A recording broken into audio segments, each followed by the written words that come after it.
বোনের স্বামীর সাথে এক মহিলার অবৈধ সম্পর্কের বিচার করতে গিয়ে বিচার সভায় আক্রান্ত ৫ মহিলা। অভিযুক্ত মহিলা সহ ওনার ছেলের বিরুদ্ধে বিশালগড় মহিলা থানায় অভিযোগ দায়ের। ঘটনা বৃহস্পতিবার গভীর রাতে বিশালগড় থানাধীন মধ্য ব্রজপুর এলাকায়। জানা গিয়েছে ওই এলাকার এক মহিলা তার এই বোনের স্বামীর সাথে অবৈধ সম্পর্কে জড়িয়ে পড়ে। এর ফলে এলাকার পরিবেশ বিনষ্ট হচ্ছে।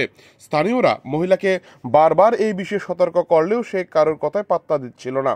অবশেষে বৃহস্পতিবার রাতে মহিলাকে তার অবৈধ এই সম্পর্কের বিষয় নিয়ে বিচার সভার মাধ্যমে সতর্ক করতে গেলে মহিলা সহ তার ছেলে এলাকারই ৫ জন মহিলার উপর বিচার সভায় আক্রমণ চালায়।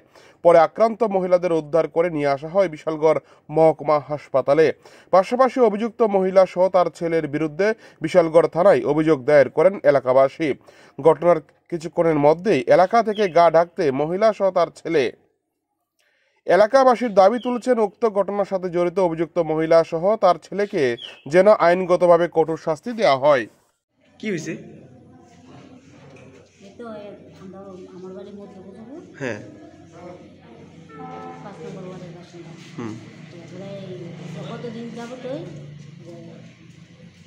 আমার কাছে খবর আছে আপনাদের বাড়ির একটা পুরুষ আয়ে পুরুষটা তাকে বললাম এসব কিছু কালকে আমরা পাড়ার 2 ছেলে গেছে, ছেলে গিয়ে জিঙাইছে কি বদি আপনার দেওয়ার ঘটনা হ আমার বাড়িতে তাই আমরা বাড়ি থাকবো এই না শুনছি বলে ছেলেটি আয়ে আমরা জানাইছে বলে আজকে আজ সন্ধ্যার সময় আমরা সব পাড়ার মহিলা গেছি পরে এখানে গেছি এলাম ও আমার বলে আছে গা এই না সেই না এবার বলতে ঠিক আছে আপনি মুখ করলে তো না বলেছে আপনি শাশুড়ি পাও কর দিব আপনি না আগে কর দিয়ে ভুবনের সামনে ও না না না না শাশুড়িও না করে বউ না করার পরে এবার কত হঠাৎ করে আজকে কি হয়েছে? আজকে সন্ধ্যার সময় ঘটনা হঠাৎ করে জানি ফুলা আইসে ছেলে আইসে করতে জানি আইসে বাইকের থেকে নাই না এই সব মহিলারে মায়ের পিঠ লাগাই দিছে দেখা দেখি লাগাই কয়জনরে মারধর করছে? হ্যাঁ কতজনরে? 4-5 জন।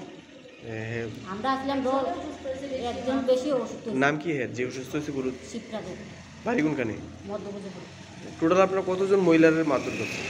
টোটাল 5 থেকে 6 জন। হ্যাঁ নাম কি যে মারধর করছে? দিছে পড়ে আছে। হ্যাঁ নাম কি যার যে মারধর করছে? নামটা জানেন না? শোনো ডাকি আর কি। আচ্ছা, এর বাড়ি কোনখানে? এর বাড়িও মধ্যপ্রদেশ। আপনি থানাতে জানাইছেন বিষয়টা? থানা গেছিলাম আমরা প্রথম গেছি বলছে আগে চিকিৎসা করে আনি এখন যাইতে আমরা থানাতে।